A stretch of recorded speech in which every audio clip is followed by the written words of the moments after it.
Kabiline, c'est le plus gros village de la communauté de la commune de Djinaki, qui regroupe 5 quartiers.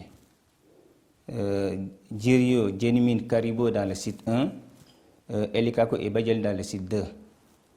En 2016, notre défunt chef de village est venu rencontrer l'autorité de l'éducation nationale, le ministère, pour déposer une demande d'autorisation de construction, d'ouverture de classe de seconde au CM1 de Kabiline.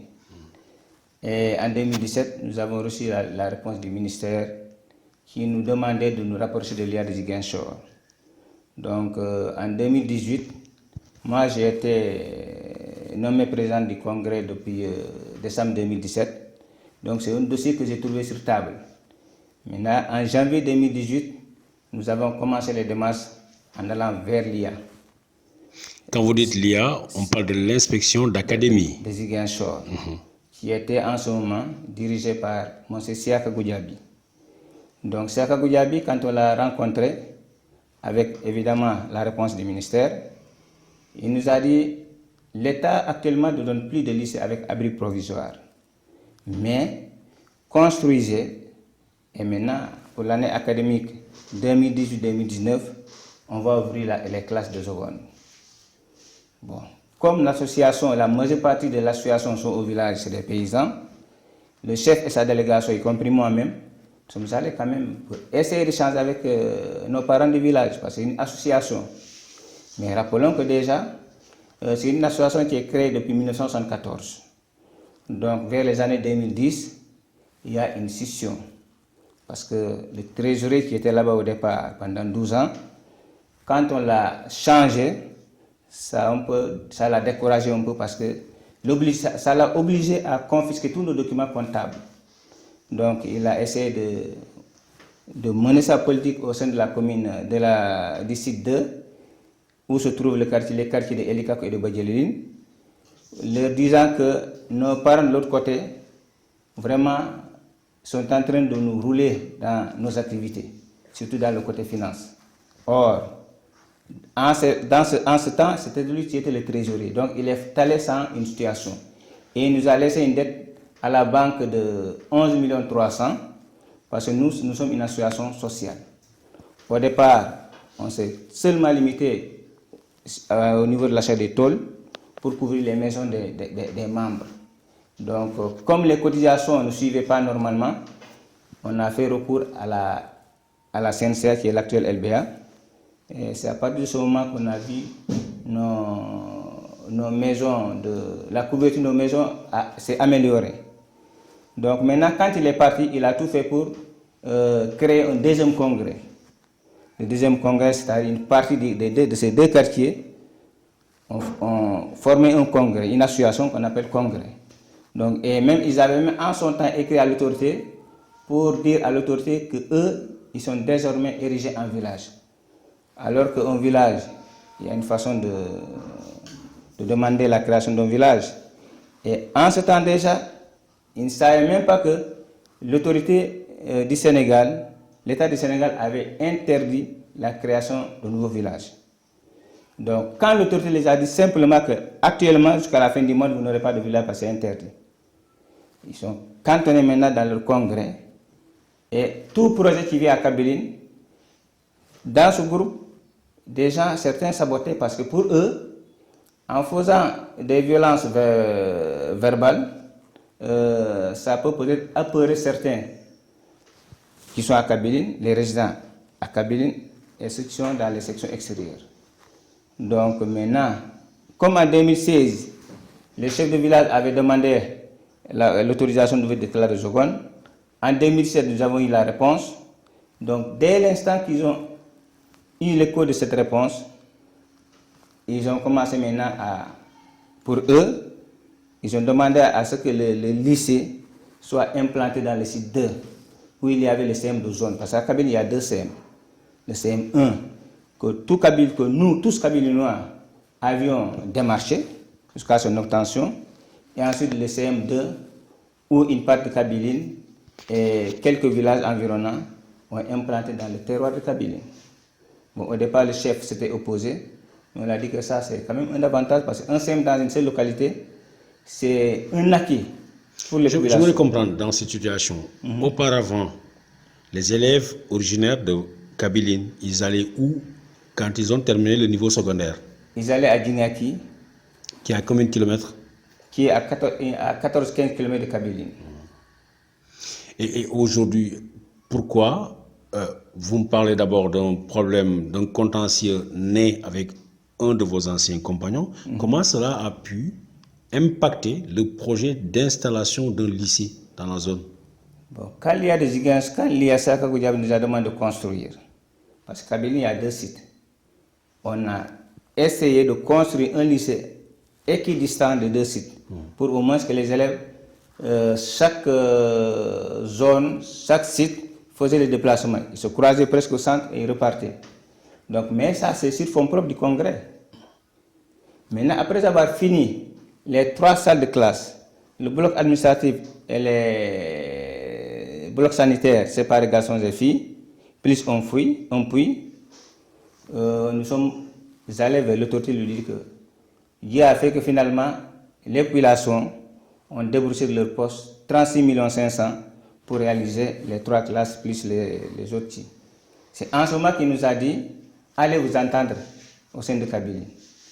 Alors que ce qui empêchait l'implantation dans les sites choisis par le chef de village et sa population sont une infime minorité. Ça veut dire, là où on parle de difficulté d'avoir des salles de classe pour les élèves, les populations elles-mêmes s'organisent, mettent de l'argent, construisent des bâtiments qui doivent accueillir les professeurs et les élèves. Et on joue parce qu'on vous dit qu'il y a un groupe d'individus dans le village qui ne sont pas d'accord avec la partie qui a construite et qu'en conséquence, on bloque le projet. Tout à fait. Tout à fait. C'est une part. Moi-même qui vous parle du site 2, là où il y a la scission. Donc au niveau de Djenimine Dirio, Karibo, il n'y a pas de problème. Et je vous assure que Karibo fait au moins 3 fois le site 2, un seul quartier. Donc au niveau du site 2, je suis le président. Il y a une partie qui est pour l'implantation du lycée là où il est, et une autre partie est on choisit le site 2. Plus maintenant, le quartier de Badjeleli.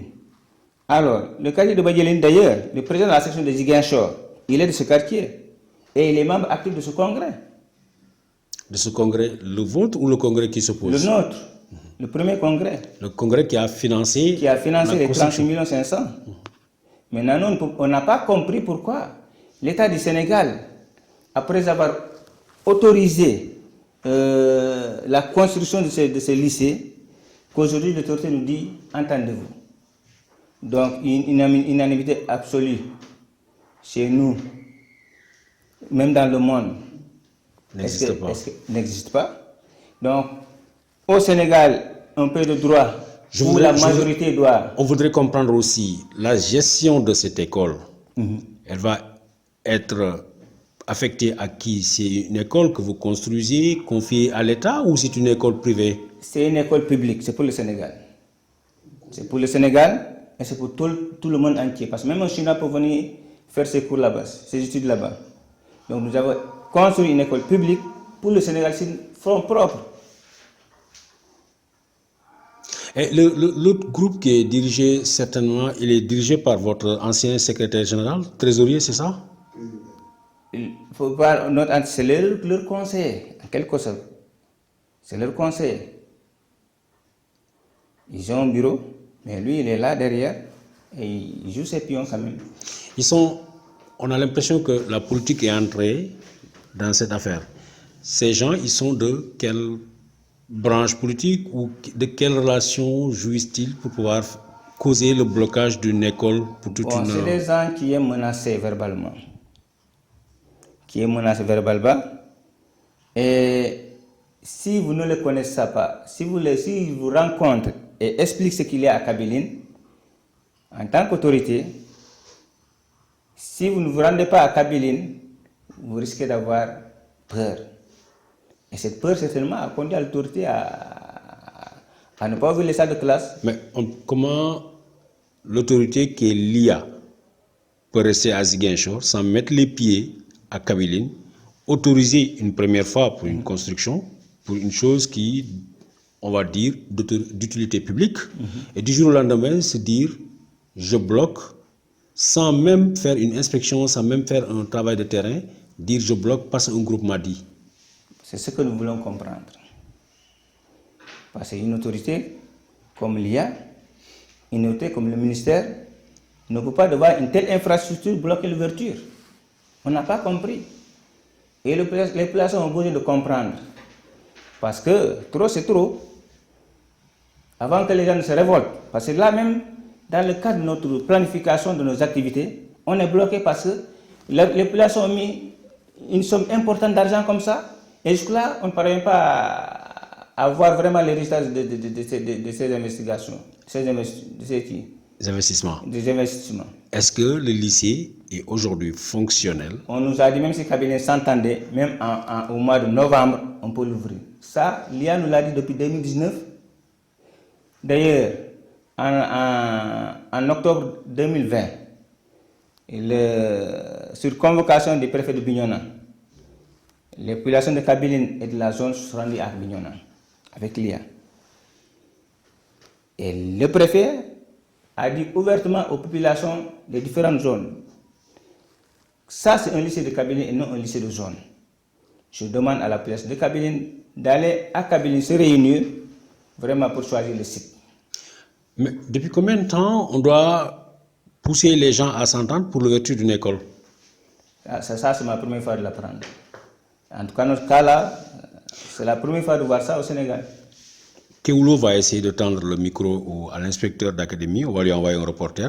Mais est-ce que vous savez quel est l'argumentaire que la partie adverse aurait pu donner à l'inspecteur d'académie pour l'amener à cette décision? Ils disent ils veulent que le lycée soit implanté dans le site 2, c'est-à-dire là où il y a le CM de zone. Et à ce que je cherche, une zone géographiquement n'est pas reconnue, administrativement n'existe pas. Donc comment aujourd'hui cette zone va aller vers les autorités sans le chef de village de Kabylie et vraiment que les autorités les écoutent? Parce que ça même c'est mettre en mal la gouvernance du chef de village. Parce que chaque village est quand même dirigé par un chef de village qui est le représentant direct de l'autorité. Donc si maintenant des 15 personnes vont vers l'État pour peut-être pousser l'autorité à désister de ces engagements, je me demande dans quel pays sommes-nous.